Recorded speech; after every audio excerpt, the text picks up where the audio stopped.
Alors, je voudrais que vous me permettiez de dire peut-être quelque chose par rapport au bilan qui vous a été rappelé par Michel Bianchi, que je remercie d'ailleurs parce qu'il l'a fait de manière très très bien et toujours avec vraiment passion. C'est vrai qu'on a vécu toutes ces dernières années énormément de passion, énormément d'amitié.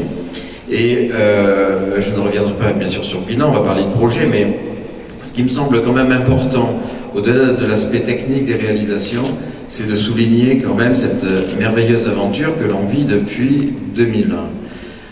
Et même avant, puisque vous le savez, j'ai vécu aussi une très belle aventure avec Roger Duhalde, mon prédécesseur, voilà, qui a fait de cette ville une très belle ville, et j'ai tenté évidemment d'être sur sa lancée avec mes équipes.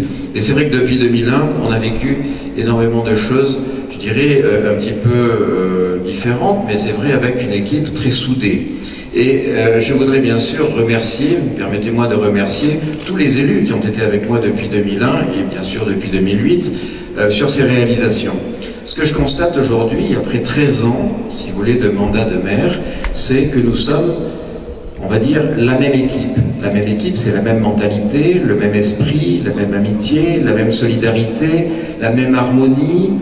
Et on vit depuis 2001, alors Dieu sait que je vous garantis que dans les conseils d'adjoints, dans les conseils, les pré-conseils, etc., ou dans des commissions, on n'a pas tous le même avis, et tant mieux, parce que, et c'est assez bouillonnant parfois, mais chaque fois, on arrive à trouver une solution parmi des solutions, et on se soude derrière cette solution et on y va. Et je constate évidemment qu'après 13 ans, eh bien, regardez, ces équipes sont restées soudées. Voilà.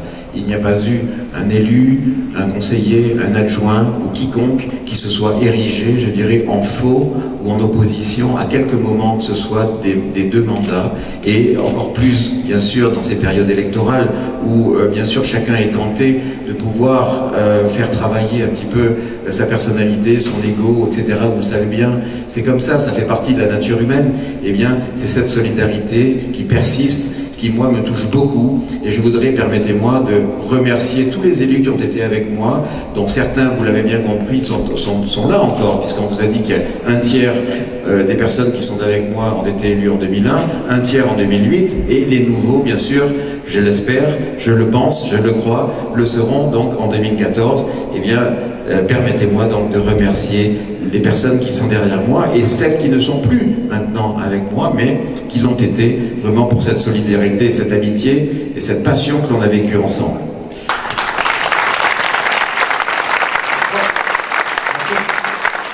De la ville de Mougins un petit peu en fonctionnement comme une entreprise, en fait, une entreprise privée. C'est ça. Alors, si vous voulez, et là j'ai d'autres remerciements à formuler.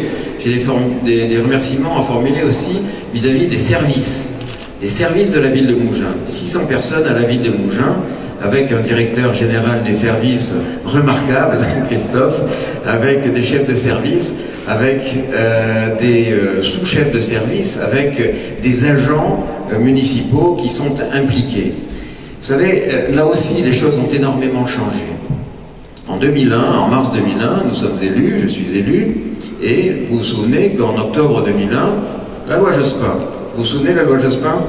La RTT, la récupération du temps de travail.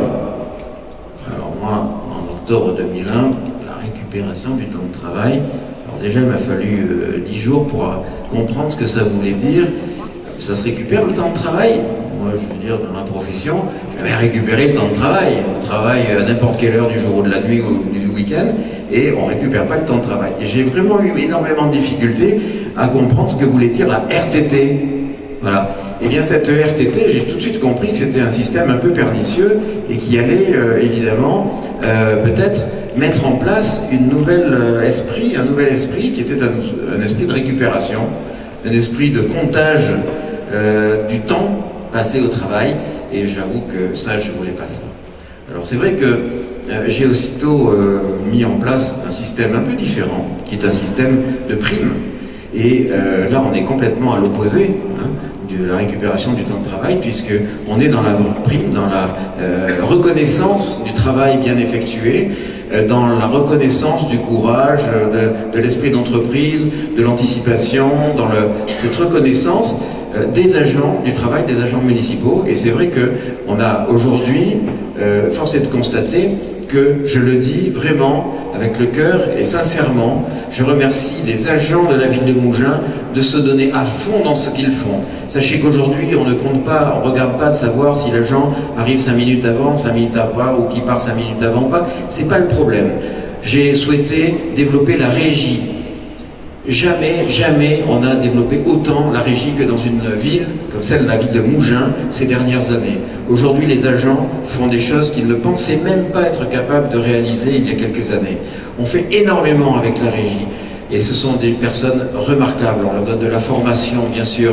On leur permet de découvrir qu'ils sont capables de faire autre chose. Et bien, aujourd'hui, nous sommes une entreprise, je l'ai dit, qui se gère et qui fonctionne comme une entreprise privée.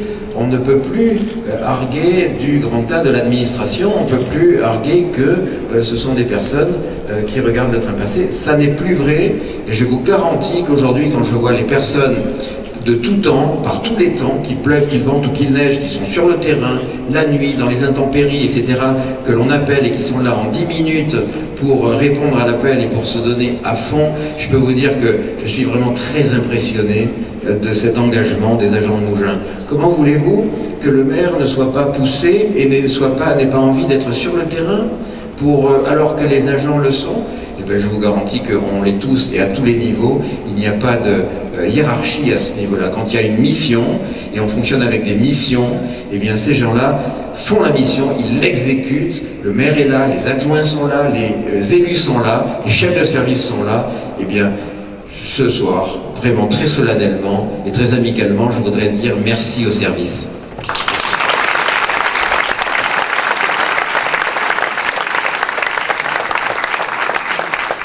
Alors, cette ville de Mougins a ses particularités, notamment la qualité de vie. Je sais que c'était les slogans de vos précédentes campagnes. C'est le même cette année?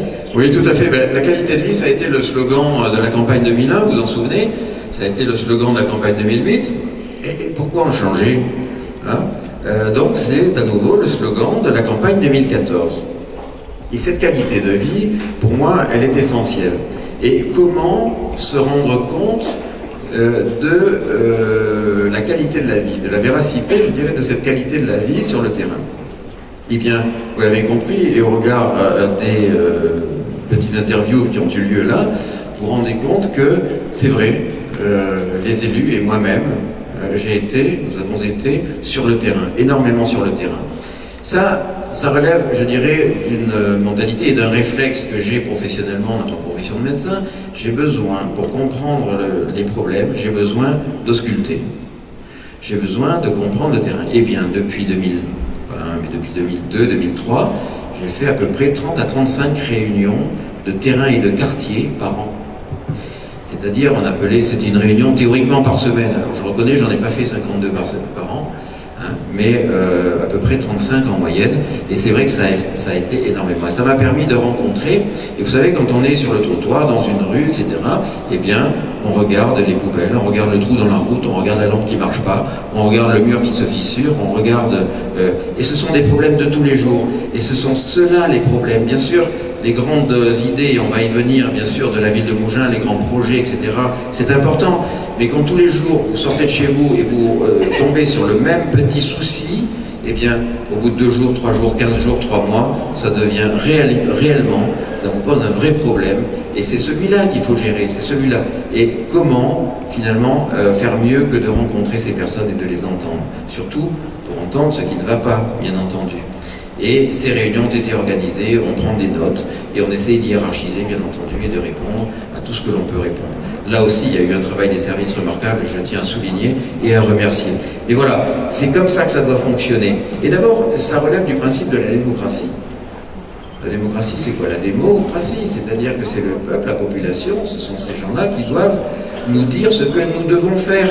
Et après 4 mandats, après 2 mandats de maire et 2 mandats de élu, je vous le dis très humblement, je n'ai pas la science infuse. Pas du tout. Il ne faut surtout pas avoir la science infuse. Il faut toujours regarder, observer, corriger le tir, essayer de se dire que ben, finalement, on s'est peut-être trompé, et voilà. Et on accepte avec beaucoup d'humilité, de se tromper et de dire, ben voilà, je vais faire autrement, j'ai besoin d'entendre.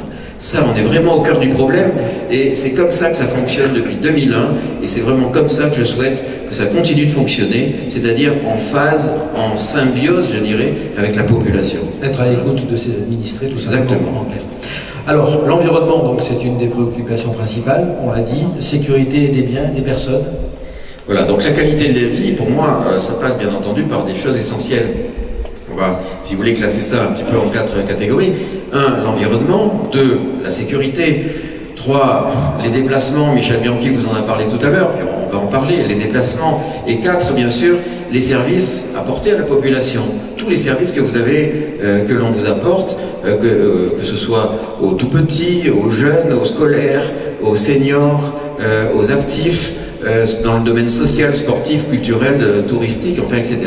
Et donc, ce sont des services. Donc, cette qualité de la vie se décline de cette façon-là.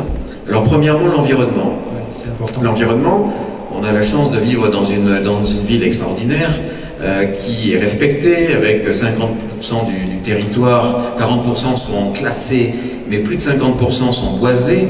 Et c'est vrai que cette architecture horizontale, on va dire, hein, qui fait de Mougins un petit écrin du bassin grâce au Canois, eh bien, on en est très fiers et on veut le conserver. Comment travailler dans l'environnement? D'abord, il faudra que le PLU et le travail du PLU, qui est un travail constant, préserve effectivement cette existence des grands espaces et des espaces boisés de la ville de Mougins, premièrement. Deuxièmement, sur l'environnement, bien entendu, on a énormément de troubles à l'environnement actuellement. On a du bruit, on peut avoir du bruit près des autoroutes, près des voies rapides, près des grands axes de circulation. Eh bien, il va falloir travailler sur ces aspects-là. On a, bien entendu, sur l'environnement, bien d'autres aspects encore que l'on souhaite pouvoir développer, que ce soit des jardins, que ce soit, je dirais, peut-être avoir une politique aussi environnementale, par exemple d'incitation, des véhicules électriques. Voilà. Je souhaite vraiment que l'on puisse mettre en place sur ces années prochaines à venir, et bien sûr on va se limiter à un budget, mais pourquoi pas, je dis 100 000 euros, qui pourraient être consacrés à l'encouragement, à l'aide, à l'achat, soit de vélos électriques, soit de véhicules électriques aussi, et que la ville s'engage chaque année, par exemple, auprès de la population, hein, à soutenir, à subventionner, finalement, allouer une somme, voilà. Donc avec un budget bien sûr maîtrisé, mais chaque année faire ça. Il y a bien des choses encore à évoquer en termes d'environnement. Bien sûr. Alors, la sécurité des biens et des personnes, comme je le disais tout à l'heure, ça passe par notamment la vidéoprotection, la vidéosurveillance. Alors, la sécurité, importante. Voilà, la sécurité, ça a été un point quand même très important, puisque jusqu'en 2001, l'insécurité augmentait de 2 points, enfin de 2 points, à 2 chiffres, c'est-à-dire plus de 10% chaque année. Et c'est vrai qu'on a fait une courbe inverse, puisque nous avions près de 2000 actes de délinquance et de criminalité. C'est un terme un peu fort, mais c'est comme ça qu'on l'appelle, en 2001, et de 2000 actes, nous sommes passés à 771 en 2013. Donc vous voyez, ça a été divisé par 3. Et les cambriolages sur ce même temps ont été divisés par 2. Alors bien sûr, il faut poursuivre cette chose-là, et il faut toujours, avec la police municipale, bien entendu, les caméras de vidéoprotection qui probablement devront être peut-être augmentées quelque peu en nombre dans certains quartiers, et ça on le voit maintenant au fur et à mesure. Il faut bien entendu travailler aussi avec les nouvelles chaînes de vigilance. Vous savez qu'il y en a 22 maintenant, donc la population s'engage aussi maintenant sur la vigilance de quartier, et on peut encore améliorer très certainement ces chiffres. La sécurité, c'est aussi la sécurité routière. Oui. Et c'est la sécurité, on l'évoquait tout à l'heure, on a des gros problèmes de déplacement, et on va en parler là dans un instant, mais en tout cas, la sécurité routière, la sécurité pour les piétons, la sécurité pour les vélos, pour les 2 roues, et là on a de très très grosses, des choses importantes à faire en matière de déplacement, de modes alternatifs et de sécurisation. On vous a parlé tout à l'heure, Michel, des systèmes qui ont été mis en place pour ralentir, bien sûr, les véhicules. Tous ces véhicules, ces 200 000 véhicules qui traversent la commune, avec une idée en tête, c'est d'arriver à l'heure un peu d'arrivée, et qui se fiche complètement d'ailleurs de la ville de Mougins et des personnes qui peuvent sortir au droit des petits chemins, etc. Donc là, il faut vraiment qu'on fasse un effort, en tout cas, sur les voies cycles, qui puissent réunir les quartiers, sur les voies piétonnes, les trottoirs, etc. Là on a, et bien sûr, je m'engage à aller dans ce sens et à développer évidemment cette sécurité routière. Vous avez prévu notamment, j'ai vu des sens giratoires, des aménagements, du Saint-Martin notamment. C'est ça, donc on a prévu un giratoire effectivement donc à la sortie de la ville de la Plaine, donc dans la région, donc le quartier Saint-Martin, un giratoire au pied de Mougins-le-Haut, mais les travaux démarre, donc ça y est, hein, c'est en route, et bien d'autres aménagements encore, un chemin de campagne aussi, un rond-point sur le débouché du chemin de campagne juste au nord de l'autoroute, hein, au pied de l'école des Cabrières, là aussi pour sécuriser, puisqu'on a quand même beaucoup de passages de piétons, d'enfants, etc. tous les jours, c'est important de sécuriser. Et puis vous vous battez aussi pour qu'il se passe quelque chose au niveau du rond-point Churchill, là, c'est le... Alors le rond-point Churchill, voilà, là on en arrive, si vous voulez, au déplacement, hein, et évidemment, je partage totalement ce que disait Michel tout à l'heure sur le souci aujourd'hui. C'est vrai, notre vrai gros problème quand même. Alors certes, il l'a dit, nous n'en sommes pas à la situation de grandes villes comme Nice, mais encore une fois, aujourd'hui, on est quand même très pénalisé tous les jours parce qu'on est arrêté dans des bouchons, et en particulier, je dirais, sur d'un flux ouest-est, sur ces personnes qui vont à Sophia Antipolis. Bien sûr, il y a d'autres flux, Cannes-Grasse, etc. Mais d'ouest en est, sachez vous avez 31 000 salariés sur Sophia Antipolis. Vous savez que Mougins fait partie de Sophia Antipolis, et à peu près 18 000 salariés viennent de l'ouest et 13 000 de l'est. Or, il se trouve que sur Sophia Antipolis, sur l'est, vous avez 3 accès. Côté est, vous avez 3 accès. Vous avez Roquefort-les-Pins, vous avez la route de Biot, et vous avez l'autoroute, bien entendu, avec le péage d'Antibes. Bien. Et côté ouest, vous n'avez qu'un accès. Que vous veniez de Mandelieu, de Théoul, enfin de Fréjus, etc., vous sortez par le rond-point de Churchill et vous venez vous engouffrer sur l'avenue Notre-Dame-de-Vie, devant le moulin de Mougins, etc. Et vous avez une file d'auto depuis le moulin de Mougins jusqu'au rond-point des Bouillides. Même plus des fois. Même parfois plus. Et que vous veniez de Péménac, de Grasse, etc., ou de Fayence, eh bien vous passez aussi par l'avenue de la Valmasque et vous venez aussi vous engorger, enfin, vous bloquer finalement sur Mougins. On a un entonnoir.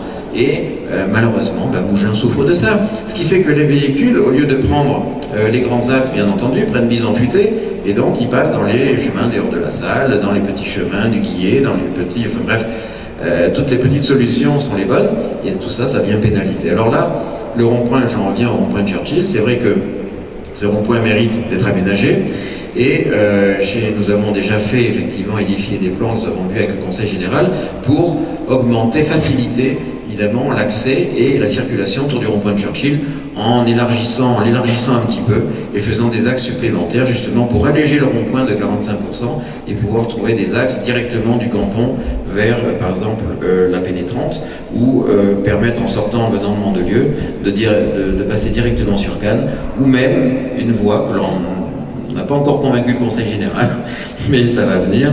En venant de Nice, vous savez que tous les matins, il y a un bouchon qui se remonte jusqu'au Picolaré, enfin bon, c'est infernal, quoi. Et d'avoir là une voie directe qui puisse passer. Bref, on travaille avec le Conseil Général, en tout cas, sur ces aspects-là. Autre aspect également, ce serait évidemment de permettre à ces véhicules de sortir, et ceux qui viennent de l'ouest et qui vont à Sofia, de sortir un petit peu plus loin, bien sûr, je vais dire, il faut le situer à l'est des Brières, c'est-à-dire après le pont, et presque, si vous voulez, en regard de... il y a Grand Habitat, là, il y a donc le Roi Merlin, enfin, vous voyez, voilà. Et là, ce serait simplement une bretelle, en fait, de sortie qui irait directement à Sofia. Donc, aujourd'hui, il n'est pas question de faire un échangeur, il est question, on réfléchit, à ce qui est donc une bretelle qui puisse aller directement à Sofia. Alors, je sais que certaines personnes de Mougins-le-Haut sont inquiets, évidemment, de qu'il puisse y avoir là une bretelle. D'autres, au contraire, m'ont dit, mais finalement, ça va peut-être débloquer la situation. Est-ce qu'on fera qu'une bretelle ou est-ce qu'on pourrait éventuellement ouvrir et avoir évidemment un échangeur, parce que ça nous désenclaverait, effectivement, ça permettrait d'avoir un meilleur accès chez nous. Voilà, donc aujourd'hui, on est en train, en tout cas, on n'a pas conclu, bien entendu, mais on sait qu'il faut en tout cas permettre à ces personnes de Sophia Antipolis de passer là directement, et qui serait finalement la sortie 43. Vous savez que l'autoroute, le rond-point de Churchill, c'est la sortie 42, péage d'Antibes, c'est la sortie 44, Eh bien, depuis 1952, le projet de l'autoroute prévoyait une sortie 43. Aujourd'hui, il n'est toujours pas réalisé. Donc, il s'agit bien de ça, et il s'agit de ça aussi pour soulager toute la ville de Mougins, finalement, sur, bien sûr, comme je vous le disais tout à l'heure, ce serait une solution proche des cliniques. C'est une des solutions, en tout cas, pour, on va dire, pour partager un petit peu la circulation. D'accord. On parle des services à la population aussi, si vous voulez bien. J'ai oublié d'aborder un point, puisqu'on parlait de transport, de voirie. Il y a, oui, les déplacements, bien entendu. Oui, tout à fait. Les déplacements, bon, c'est pas seulement, évidemment, mettre en place des infrastructures routières nouvelles, ou les améliorer, ou les élargir, c'est aussi le déplacement, le transport en commun, le déplacement en mode doux. Il se trouve, Michel Bianchi l'a rappelé tout à l'heure, que depuis le 1er janvier, nous faisons partie des Pays de l'Érins, vous savez, de cette communauté d'agglomération, et il se trouve que je suis responsable des déplacements et donc du transport en commun, voilà, qui représente 60% du budget des Pays de l'Érins, ce qui n'est pas neutre, ce qui n'est pas rien. Et je vais être en responsabilité, en charge, bien sûr, de développer ces transports en commun, pas seulement sur les 5 villes finalement de cette communauté d'agglomération, mais vous imaginez bien sur la ville de Mougins en particulier, sur ces flux, je dirais, du matin.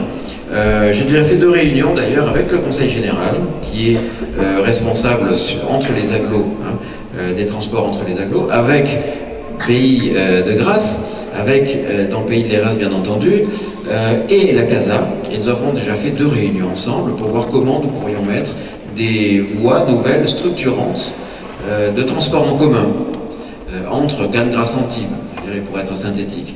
Aujourd'hui, le BHNS qui a été mis en place sur la ville de Cannes a nettement amélioré, je dirais, les déplacements. Sachez qu'aujourd'hui, depuis la zone des Tourades jusqu'au centre Cannes, SNCF, vous avez un bus finalement maintenant toutes les 7 minutes et demie. Pour monter le boulevard Carnot, c'est toutes les 6 minutes. Et bien ce BHNS, on a vraiment l'intention de le prolonger, de le faire aller, pourquoi pas, traverser Mougins et aller jusqu'à Sofia, de manière déjà là aussi à répondre à une partie en tout cas du problème des déplacements. C'est une bonne idée, je pense. C'est vrai qu'on était un petit peu de ce côté-là frustrés du côté de Mougins. Tout à fait, oui, tout à fait. Et là, nous avons déjà mis en place des lignes nouvelles, puisque vous savez, depuis le 1er janvier, nous avons la ligne 25 et 27 qui dorénavant viennent de Ranguin et qui partent vers Sofia Antipolis. Nous avons la ligne 26 qui continue d'ailleurs depuis Montsartou jusqu'aux cliniques. La ligne 23 qui a été ajoutée et qui dessert Tournamy, Mougins-le-Haut. La ligne 24 qui a été augmentée, qui part de Mougins-le-Haut et qui descend sur Cannes et qui a été augmentée également en cadence. Là, on a vraiment un très très gros enjeu et je pense que je souhaite vraiment que dans les 2 ou 3 années qui viennent, on puisse développer ce transport en commun. Qui dit d'ailleurs transport en commun dit également trouver des terrains pour mettre en place des parcs relais, parce qu'on ne peut pas imaginer de prendre le bus si on ne met pas en place des parcs relais, premièrement. Deuxièmement, mettre en place également des cartes d'abonnement qui seraient, je dirais, interopérables, c'est-à-dire qui fonctionneraient pour le bus, bien entendu, mais également pour le train. Et il se trouve que, étant à la région, j'ai travaillé aussi avec le vice-président à la région, Jean-Yves Petit, responsable des transports, et on est en train de travailler justement sur la mise en place d'une carte qui permettrait à la fois de prendre et le bus et le train pour ceux qui voyagent un petit peu plus loin, et voilà. Et aussi d'ailleurs avec bien sûr des abonnements, mais aussi de pouvoir payer, si vous voulez, en même temps sur l'abonnement le parc relais. Donc 1 euro le parc relais, 1 euro le trajet de bus, vous voyez, et évidemment avec le train ça sera un petit peu plus cher, mais avoir déjà une carte qui permettrait de répondre à ces 3 choses-là en même temps. Là, oui, on commencera vraiment à encourager le transport en commun et peut-être que les personnes accepteront de laisser leur véhicule au garage ou sur les parcs relais. Ouais, c'est pas évident de trouver des parcs-là aussi. C'est pas évident, mais il faut repérer justement des terrains, il faut voir ça, il faut travailler sur l'ensemble de l'agglomération. Évidemment, autant vous dire que c'est plutôt en périphérie, évidemment, de ville, mais bon, voilà, ça peut se trouver. En tout cas, c'est quelque chose qu'il faut travailler là-dessus dans les années à venir. Le service à la population, si vous voulez bien. Les services à la population, voilà, pour la jeunesse notamment. On vous a rappelé évidemment tout ce qui a été fait, mais je pense qu'au niveau de la jeunesse et de la petite enfance, fait déjà beaucoup de choses, mais on a besoin aujourd'hui d'augmenter encore nos crèches. Donc sachez que nous travaillons en particulier sur Mougins-le-Haut et sur Saint-Martin d'ailleurs, sur l'emplacement de crèches nouvelles, puisque à la faveur, je dirais, du projet de Mougins-le-Haut qui semble voir le jour et être accepté, c'est-à-dire l'installation sur le château de la médiathèque, etc., d'une nouvelle médiathèque, ce serait le déplacement de la halte garderie actuelle et donc qui permettrait d'augmenter le nombre de places de crèches à Mougins-le-Haut. Et à Saint-Martin, il est prévu également quelque chose. Donc nouvelle crèche, nouvelle halte garderie. Pour les petits. Pour les petits, pour les actifs. Alors vous parliez des vélos. Pour les moins petits, pour les scolaires. Pour les scolaires, allons-y. Pour les scolaires, sachez que vous avez entendu parler de la réforme des rythmes scolaires. Oui. Voilà. Ça c'est fabuleux, la réforme des rythmes scolaires. Alors là, franchement, c'est magnifique. Ça nous est tombé sur le coin du nez en janvier 2013, hein, vous vous en souvenez. Voilà. Et donc on a reçu un décret, force de loi, hein, et qui nous dit, voilà, à la rentrée 2013, vous devez modifier les rythmes scolaires et vous allez vous charger des petits plus longtemps. Et donc on va inverser, enfin changer.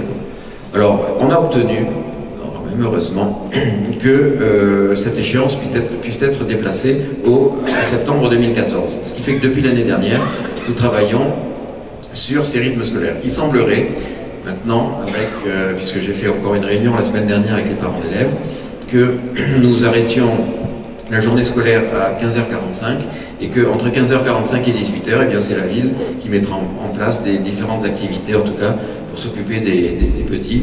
Et je pense que les parents ont l'air satisfaits en tout cas des différentes propositions d'activités qu'on leur a faites récemment. Et on travaille encore, bien sûr, on a jusqu'en septembre pour travailler là-dessus. Ça sera comment? Ça va être un coût supplémentaire pour les parents? Comment ça va fonctionner? Alors ça sera surtout un coût supplémentaire pour la ville, parce que imaginez que c'est une loi qui nous coûte 500 000 €. Ah, quand même. Eh oui, 500 000 € parce qu'il faut organiser également le mercredi matin le ramassage scolaire, un nouveau ramassage scolaire mercredi matin, ramener des enfants à 11h30 le mercredi matin, mais comme 68% des parents nous ont dit que les enfants allaient manger à la cantine le mercredi midi, forcément il faut mettre en place la cantine du mercredi midi.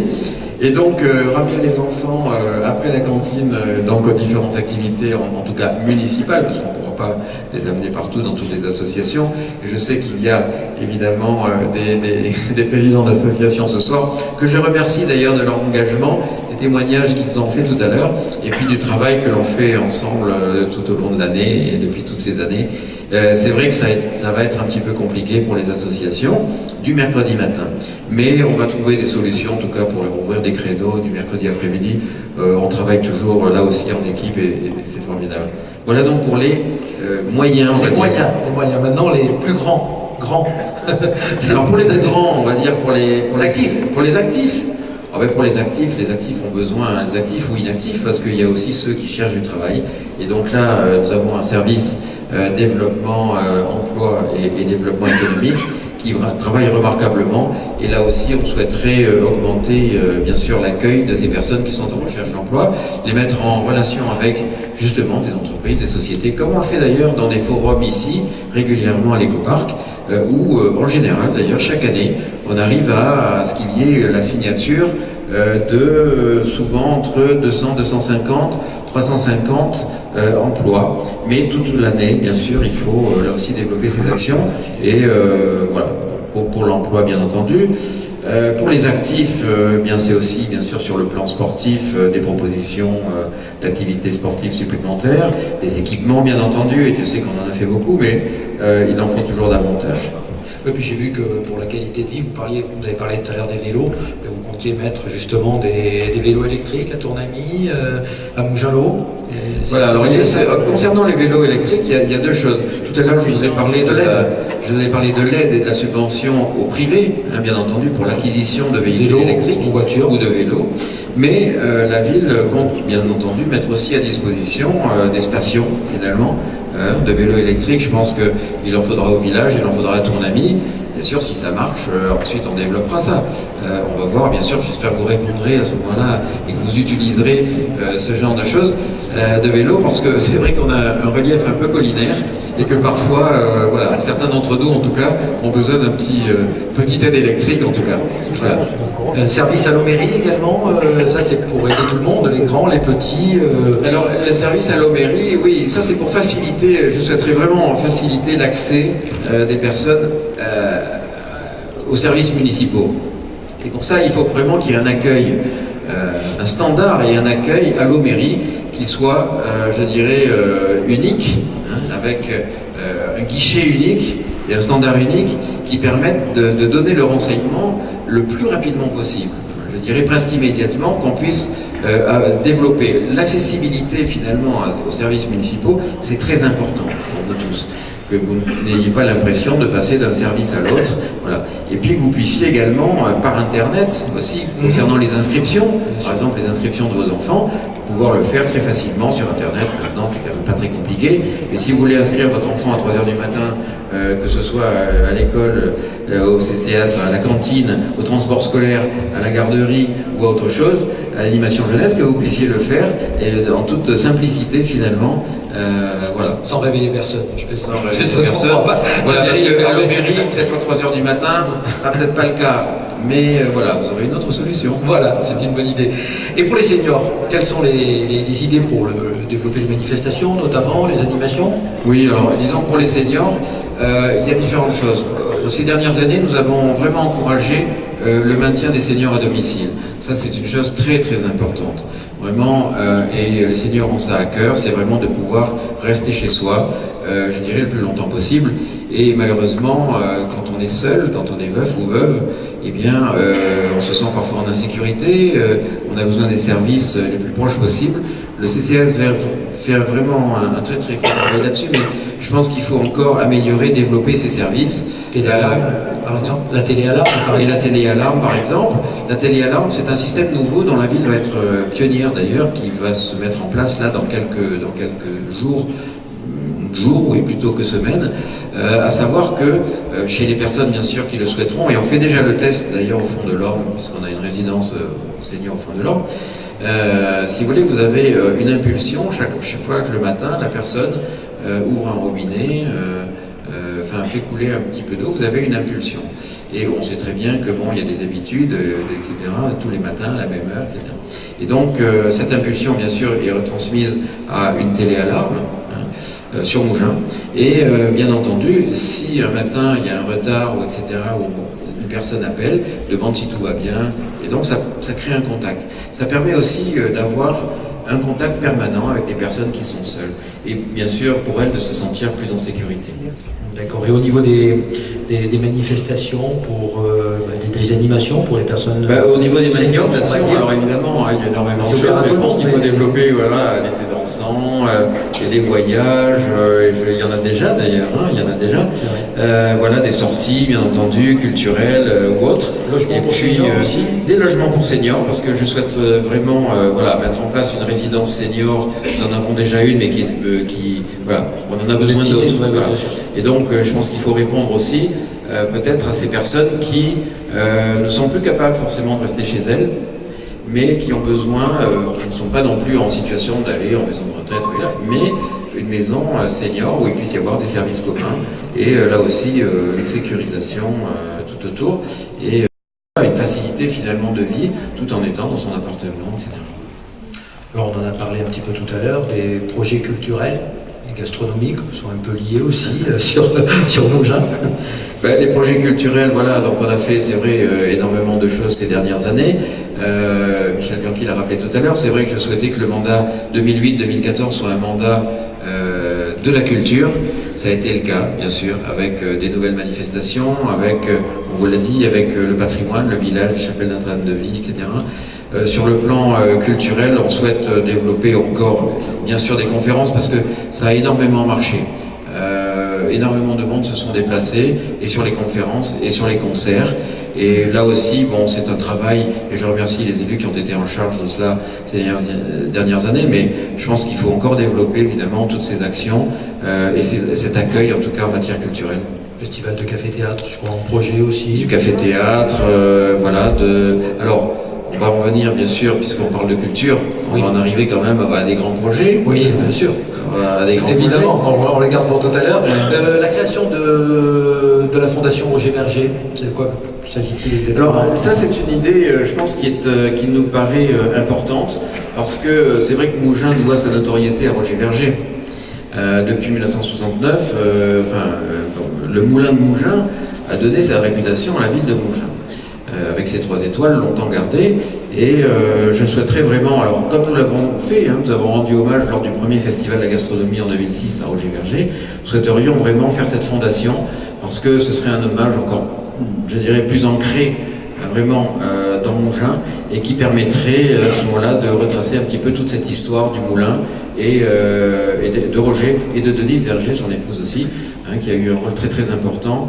Et voilà, pendant des années, nous avons quand même accueilli, grâce à Roger Verger et son épouse, de grands sculpteurs, de grands peintres, des amis finalement. Et le moulin de Mougins n'était pas seulement un lieu gastronomique, c'était un lieu de rencontre culturelle aussi.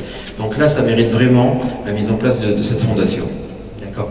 Alors, puisqu'on parlait de projet, on va commencer, si vous voulez, par Mougins-le-Haut, déjà, puisque c'est il y a une ville dans la ville, puisqu'il y a un peu plus de 4600 habitants. Mougins-le-Haut, 4600 habitants, je dirais in situ, auxquels vous rajoutez les habitants des Bréguières, de Panoramique, Cannes-Étoile, c'est plus de 5500 habitants. C'est une vraie ville, en fait, dans la ville, ce secteur, et qui mérite vraiment. Alors, là aussi, évidemment, beaucoup de choses ont été réalisées, mais actuellement, un rond-point, je vous l'ai dit tout à l'heure, est en train de se construire et va être ce rond-point tant attendu par les populations de Mougins-le-Haut, est en train de se mettre en place. Donc ce sont des travaux qui sont faits par la ville de Mougins, avec bien sûr l'aide du Conseil général, puisqu'on se trouve, on a un financement partagé à 50% avec le Conseil général, donc sur cet axe. Et voilà, je pense que ça permettra d'ailleurs de sécuriser évidemment les accès à Mougins-le-Haut. La place des Arcades est en travaux actuellement, mais ça on l'avait promis, et bon, elle sera terminée dans quelques jours. Les ateliers donc ont été mis en place, ateliers d'art. On a un projet évidemment sur le château, avec des espaces qui sont assez grands d'ailleurs, qui permettront de mettre en place donc une médiathèque assez importante, avec là aussi la possibilité de pouvoir faire des expositions aussi dans des salles un petit peu au-dessus. Et puis, je vous l'ai dit tout à l'heure, la halte garderie qui va être déplacée, qui va être agrandie également. Voilà, nous avons un projet sportif aussi, un mini-stade de sport, donc en dessous des tennis, là, qui permettra de répondre aussi à l'attente des sportifs de Mougins-le-Haut. Et puis, bien entendu, la sécurité toujours de Mougins-le-Haut avec de l'îlotage. Pour moi, c'est important que la police municipale soit présente, bien sûr, partout sur la commune. Et l'îlotage n'aura pas lieu que sur Mougins-le-Haut, bien entendu, ça va être dans tous les quartiers. Je souhaite vraiment qu'il puisse y avoir des policiers, je dirais, attitrés à certains quartiers, qui puissent rencontrer, connaître les habitants de ces quartiers, parler avec eux, avoir donc un lien facile avec ces personnes. Et donc là aussi, Mougins-le-Haut fera l'objet probablement d'une augmentation, en tout cas, de la sécurisation par du personnel supplémentaire. D'accord. L'avenir des Bréguières aussi, il en est question. Là, c'est un travail long terme. Oui, c'est un travail on verra à long terme. peut-être pas le jour tout de suite. C'est un travail à long terme, parce que l'avenir des Bréguières, vous savez, j'en entends parler depuis 30 ans. Les Bréguières, bon, c'est un lieu qui a été pendant très longtemps laissé, on va dire, à l'abandon, il faut bien le reconnaître. Et vous aviez là des terrains qui étaient inconstructibles, d'autres qui étaient, on va dire, agricoles. Et nous avons souhaité, dans le PLU, en faire une zone AU, c'est-à-dire à urbaniser. Alors, ces dernières années, force est quand même de reconnaître qu'avec l'écoparc, avec le réaménagement de l'écoparc, avec le parking, avec la réhabilitation un petit peu des voies d'accès, les choses ont un petit peu changé. Mais je suis très contrarié, en tout cas, par des activités qui perdurent sur les Bréguières. Voilà, vous avez en particulier 2 grandes sociétés qui se sont installées là, qui se sont imposées là. Sachez que j'ai fait toutes les actions auprès du procureur, auprès du préfet aussi. Malheureusement, le procureur a changé, donc je lui ai reporté, j'ai la connaissance du nouveau procureur, je lui ai reporté le nouveau dossier en lui parlant de ces activités qui aujourd'hui ne devraient disparaître évidemment de ces Bréguières. Alors, Dans ce mandat, nous n'allons pas évidemment construire les bréguières, mais très rapidement, je pense, dans les 2 ans qui viennent, il va falloir définir très précisément la manière dont seront aménagées les bréguières. Il y a une partie, très probablement, on va dire nord-est, qui correspond à l'extensibilité de Sophia Antipolis. Sophia Antipolis, quand vous regardez ce que c'est 2 tiers construits, ou plutôt 2 tiers boisés et 1 tiers construit. Voilà, c'est dans ce sens. 2 tiers boisés et 1 tiers construit, c'est-à-dire c'est spacieux. Voilà. Donc une partie, c'est vrai, des bréguières ressemblera, on va dire, à Sophia Antipolis, puis ça sera l'extension Sophia Antipolis. Il y aura des terrains agricoles, il y aura aussi, parce que je souhaite vraiment pouvoir maintenir une activité agricole sur la ville de Mougins. Voilà. Ça c'est très important aussi en matière d'environnement. Voilà. Des jardins familiaux. Les jardins familiaux sont réclamés. La population de Mougins-le-Haut réclame, proche de Mougins-le-Haut, des jardins familiaux. Tournamy aussi, près de Tournamy, des jardins familiaux seraient à mettre en place. Pour les bréguières, donc, on va travailler en tout cas sur ce développement, cet avenir des bréguières et, comment dirais-je, définir quand même beaucoup mieux ce qui va s'y passer et se donner les moyens, surtout, d'arriver à cet objectif, c'est-à-dire travailler en partenariat, bon, avec la Chambre d'agriculture pour les terrains bien entendu agricoles, mais avec surtout l'EPF, qui est l'établissement public foncier, et qui nous permet de la maîtrise foncière. Donc là aussi, c'est quelque chose de nouveau qui va nous permettre, bien sûr, de maîtriser cet avenir.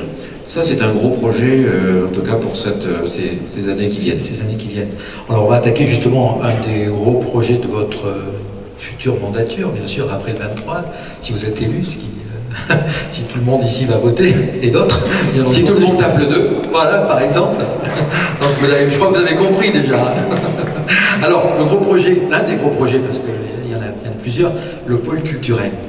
Oui, alors, le pôle culturel, ça c'est quelque chose aussi d'important, je pense, pour la population de Mougins. Vous connaissez l'endroit, vous savez où se situe l'école Rosella Hightower. Cette école Rosella Hightower est quand même l'une des 4 ou 5 plus belles écoles européennes, on va dire, de danse. Et chaque année, nombreux sont les personnes qui finissent leur cycle d'études et qui sont professeurs de danse et qui partent dans des compagnies étrangères d'Europe ou ailleurs, du Japon, etc. Et d'abord qui représente la France, qui représente aussi la ville de Mougins, bien entendu. Et cette école méritait vraiment qu'on s'en occupe. C'est une école qui a eu quelques difficultés quand même ces dernières années. Comme l'autre école d'ailleurs, son alter ego, je dirais, de Marseille, l'école Pietragala, qui elle s'est carrément a eu, on va dire, non pas effondré, mais enfin, il y a de très très grosses difficultés. Et aujourd'hui, il se trouve que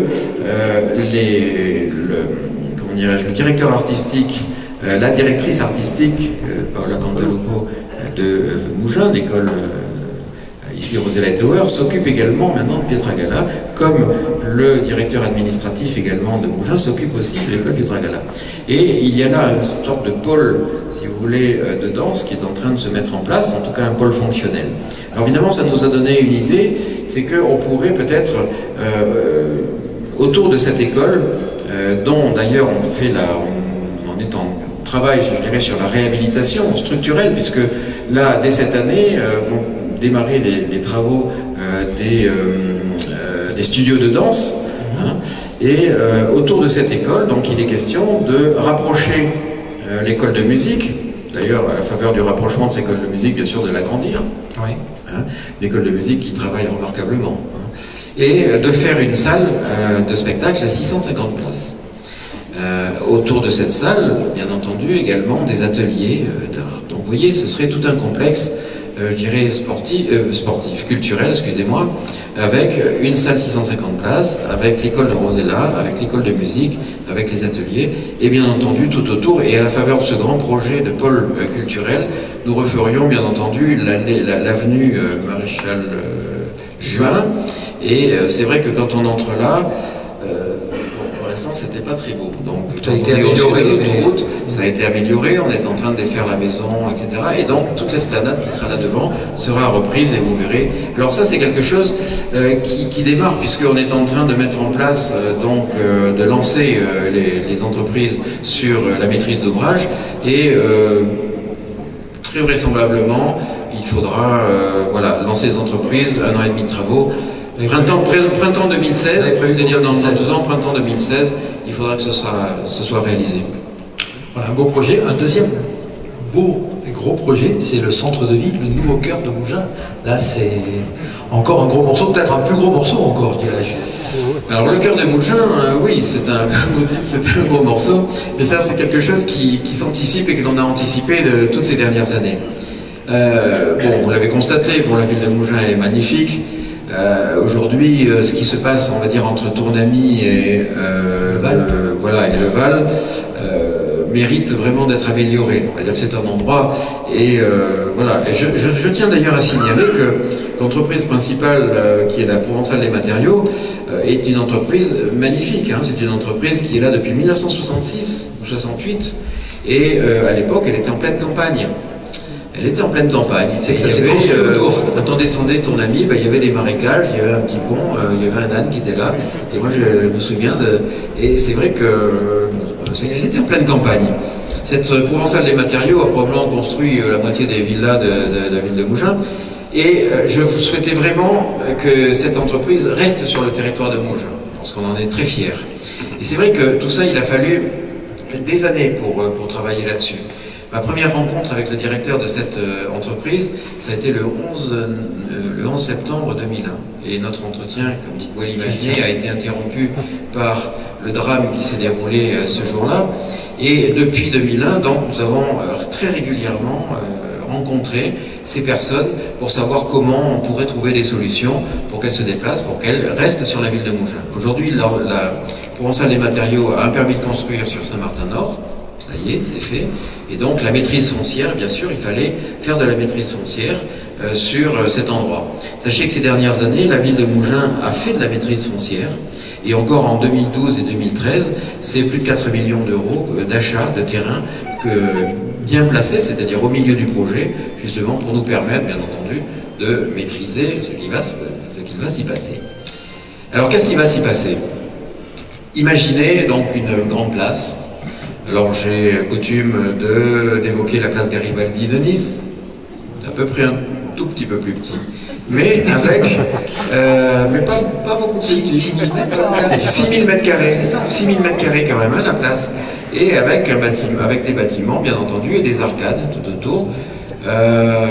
Voilà, sur une belle architecture très cossue. Hein. Je m'empresse de dire que l'architecture voilà, ça sera pas du kitsch, hein, ça va pas être. Alors non, je ne vais pas vous proposer une ville parce que. Citez rien, non, citez pas. Non, mais vous savez, quand on a fait d'une espèce du néo-provençal, voilà, dans certaines villes du Var. Voilà, je veux pas ça du tout. Je voudrais quelque chose qui soit relativement intemporel, qui soit cossu, encore une fois, qui traverse les âges et qu'on puisse se dire dans 50 ans ou dans un siècle, ah bah tiens, c'est encore actuel. Et pourquoi je vous prends la place Garibaldi en exemple? Parce que, bien entendu, elle a été faite, je crois, dans les 1880, etc. Et ça a traversé les âges. Aujourd'hui, c'est toujours actuel. C'est une architecture un peu nissarde, un peu italienne, un peu... Et c'est jamais dépassé, quoi. Voilà, c'est jamais démodé. Alors autour de cette place, donc, des bâtiments en arcade. Pourquoi en arcade? Parce que pour permettre d'avoir des petits commerces de proximité, des petites boutiques, enfin des choses qui fonctionnent toute l'année, quel que soit le temps. Voilà. Donc il faut que ce soit quelque chose d'actif. Bien entendu, sous cette place, un parking, 450 places, donc un parking, un grand parking qui permet bien entendu d'arriver là et de pouvoir profiter de toutes les prestations qui seront là. Un centre administratif qui va regrouper l'ensemble des activités, je dirais, de la ville de Mougins. Le centre administratif du village, les services vont descendre. La caisse des écoles qui se trouve au-dessus de la salle Courteline descendra à cet endroit-là. Le CCAS du Val de Mougins va se retrouver là. Les services techniques de l'avenue de la Plaine vont venir là. Voilà, donc vous aurez bien entendu aussi un poste de police, bien sûr, puisqu'il faut là aussi une présence, bien sûr, et une sécurité. Donc vous voyez que là aussi il va y avoir une facilitation d'accès. Vous aurez donc ce fameux guichet unique dont je vous parlais tout à l'heure, et le regroupement des services qui vous permettra d'aller d'un service à l'autre très facilement, sans reprendre la voiture et traverser la ville pour aller d'un endroit à l'autre. Aujourd'hui, il faut bien reconnaître que c'est ça. Donc donc les services doivent être toujours magnifiquement accueillis, bien entendu, mais il y a des déplacements. Et ça nous fera faire des économies, bien entendu. Imaginez les économies, chauffage, électricité, enfin, tout le fonctionnement finalement sera rationalisé pour nous faire des économies substantielles. Donc imaginez donc cette place qui sera fermée par ce, on va dire, ce centre administratif. Et puis sur l'avenue l'avenue de Tournamy, une avenue assez large, 23 mètres, avec du BHNS, donc du bus au niveau de service, des voies de circulation de chaque côté, des voies piétonnes et des voies cycles. Voilà. 23 mètres de large, on peut le faire, c'est végétalisé. Tout sera fait pour privilégier à pied. Pourquoi? Parce qu'un petit peu plus bas, vers le rond-point de Tournamy, vous aurez aussi, en faisant 50 mètres de plus, un espace végétalisé sur, on appelle ça Priganel, mais enfin c'est le virage qui est sur donc, le chemin des Pérous, où là vous pourrez, vous aurez des promenades et vous pourrez évidemment passer un petit peu de temps agréable. Voilà. Donc, vous voyez, ce sera vraiment un projet, on va dire, développement durable, avec priorité, bien entendu, aux piétons. Il y aura 3 salles de cinéma aussi. Hein. C'est vrai. Il y aura, je souhaite bien sûr y installer 3 ou 4 petites salles de cinéma. Quand je dis 3 ou 4 petites salles, on ne veut pas un grand complexe, on ne veut pas non plus attirer des foules, mais c'est quand même normal aujourd'hui, j'estime que c'est normal que la ville de Mougins puisse avoir quand même ces 3 ou 4 petites salles de cinéma et qu'on n'ait plus besoin d'aller à Cannes ou à Montsartou pour voir un film. Et ça participe aussi à l'activité, je dirais, de cet endroit. Depuis le matin, vous aurez un boulanger, etc. Vous aurez des petits troquets, vous pourrez le soir peut-être un petit lounge, et puis le cinéma, et puis voilà, passer du bon temps, la convivialité, voilà, la qualité de vie à Mougins. Un vrai centre de vie. Un vrai centre de vie. Un vrai cœur de vie. Un vrai cœur de vie, un vrai cœur de Mougins. Vous démarrez quand? Vous finissez quand? Alors, on arrête de voir. Hein. Vous avez, oui, bien sûr. Alors, je voudrais quand même vous dire aussi que, je vous l'ai dit, tout ça, ça s'anticipe. Donc, vous voyez que on n'est pas resté sans rien faire ces dernières années. Il a fallu préparer le terrain. Voilà. Et donc, on en arrive finalement à la phase réalisation sur ce mandat. On va en arriver à la phase réalisation. D'ailleurs, je pense que beaucoup d'entre vous ont vu une enquête publique qui s'est déroulée du 15 janvier au 14 février. Et j'espère que vous êtes rendus sur cette enquête publique pour voir justement ce projet que je viens d'évoquer devant vous. Et l'enquête publique a été rendue, le commissaire enquêteur nous a rendu cela là, il y a quelques jours, et il se trouve que l'enquête publique est favorable.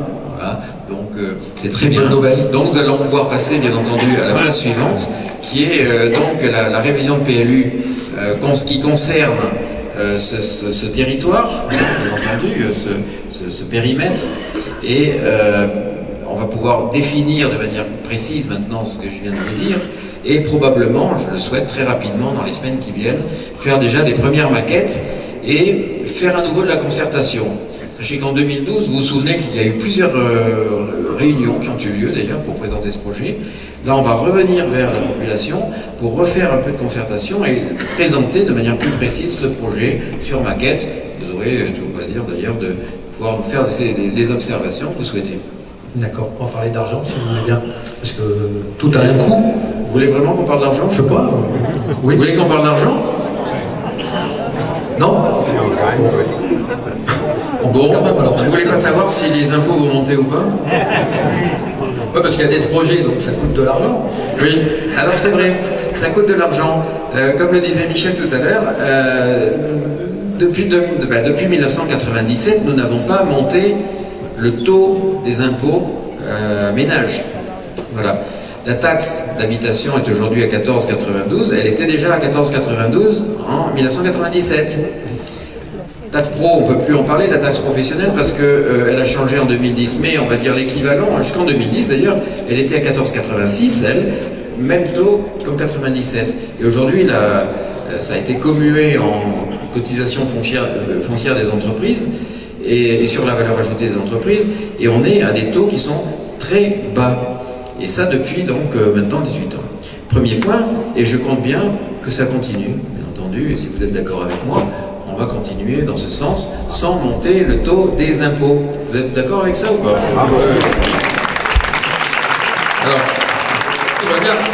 le deuxième point, je reviens bien sûr sur ces aspects, ça a été évoqué aussi, c'est que nous avions Michel tout à l'heure disait que les villes de 20 000 habitants au plan national avaient une dette par habitant de 1600 euros. 1600 euros, donc ça c'est, on va dire, pour les villes qui ont le même potentiel fiscal que la ville de Mougins.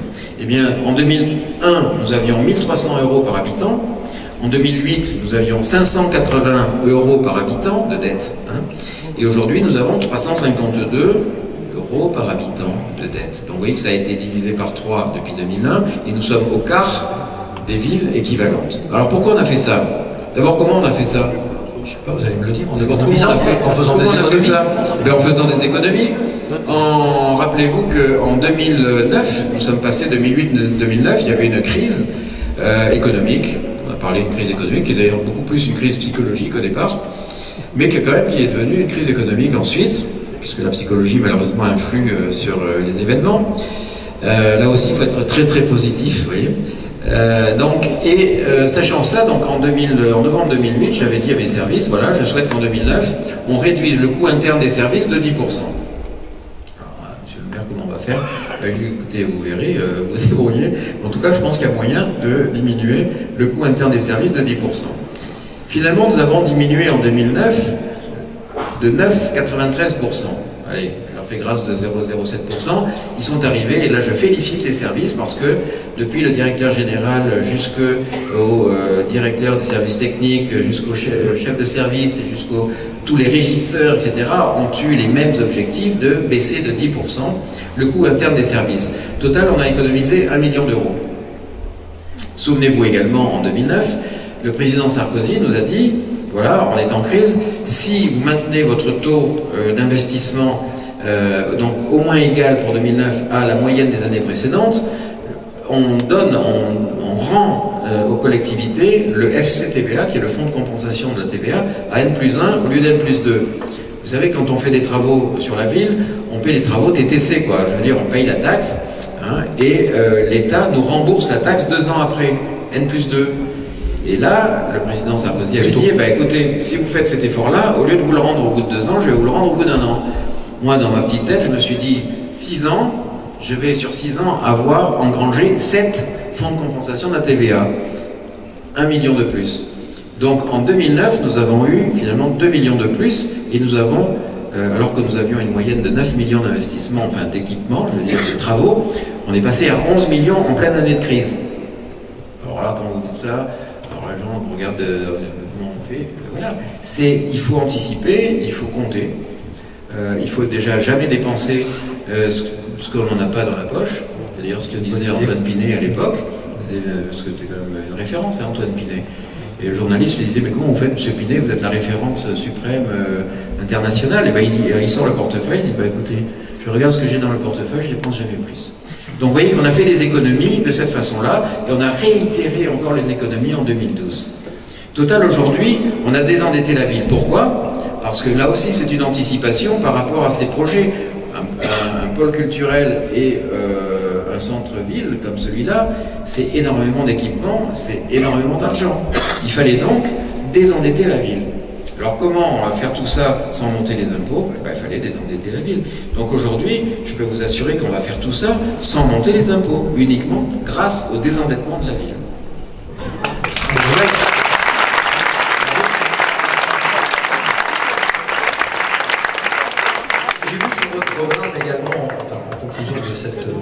Soirée pleine d'économie, vous avez pris pas mal d'engagements pour l'avenir. Oui, écoutez, je pense que ça, on va dire, je vais conclure de cette façon, c'est-à-dire, je m'engage là, on est quand même au seuil d'un nouveau mandat, donc j'espère que dimanche tout se passera bien, bien entendu, et je voudrais dire d'ailleurs à mon équipe qui est derrière moi, et surtout aux nouveaux, ils ne savent pas ce qui les attend. Ils ne savent absolument pas ce qui les attend. Alors les anciens, il est trop tard maintenant. Les anciens, oui. Alors évidemment, je les ai choisis bien sûr pour leur représentation des différents quartiers, je dirais parce qu'ils sont, pour que toutes les catégories socio-professionnelles soient représentées, bien entendu, mais aussi pour leurs compétences, pour ce qu'ils font dans la vie, bien entendu. Et ce sont des gens compétents. Mais ils ne savent pas dans quoi ils ont mis le doigt. Voilà. Et je ne veux pas leur dire ce soir, leur casser pas le parce que Voilà. Donc, c'est pas le moral. Il fallait réfléchir avant. Il fallait réfléchir avant. En tout cas, ça va être 6 ans à fond. Voilà, à fond. Alors je m'engage, effectivement. Ouais. Et vous vous engagez avec moi, n'est-ce pas, mes chers collègues, hein? Voilà, je m'engage, certes, à réaliser ce que l'on vient de dire, c'est-à-dire à vraiment développer encore la qualité de la vie à Mougins, qu'on s'y sente bien. C'est une ville merveilleuse. Je m'engage, bien entendu, à ce que les impôts n'augmentent pas, je l'ai dit, et à apporter toute l'aide nécessaire et financière, parfois même aux personnes qui sont en difficulté. On ne l'a pas évoqué, mais ça fait partie de notre prérogative, je dirais, bien entendu. D'autres choses aussi, on n'a pas évoqué les personnes handicapées, on aurait aimé évidemment, mais vous avez déjà, la soirée a été bien longue. Voilà, il va se faire, je vais mettre en place un conseil consultatif sur le handicap, sur les addictions aussi. Regardez, la drogue aujourd'hui, vous avez ces jeunes qui sont touchés par la drogue au lycée, au collège maintenant. Qui peut s'occuper de ça? La justice n'y arrive pas, toute seule en tout cas, les chefs d'établissement n'y arrivent pas tout seuls. Il faut donc mettre autour de la table, que le maire mette autour de la table un certain nombre de gens, des personnels de la sécurité, de la santé, enfin, etc. Donc vous voyez, on n'a pas tout dit, mais oui, je m'engage effectivement à m'occuper de toutes ces personnes-là. Et je voudrais simplement vous dire que nous avons vécu ces années avec passion. Nous nous apprêtons bien entendu à vivre ces prochaines années là aussi avec passion, avec enthousiasme. Et en tout cas, je peux vous engager, et les personnes qui sont là avec moi, en tout cas, que j'y mettrai vraiment mon dynamisme, mon cœur. J'aime la ville de Mougins, j'aime vraiment les personnes qui habitent ici. Je pense l'avoir montré, et je souhaiterais vous le montrer encore pendant quelques années, en tout cas pendant les 6 ans qui viennent. Et voilà, ça dépendra bien entendu de votre choix. En tout cas, merci de votre présence, merci de votre soutien, et vraiment on va y mettre le cœur à l'ouvrage. Merci, Michel, on l'applaudit.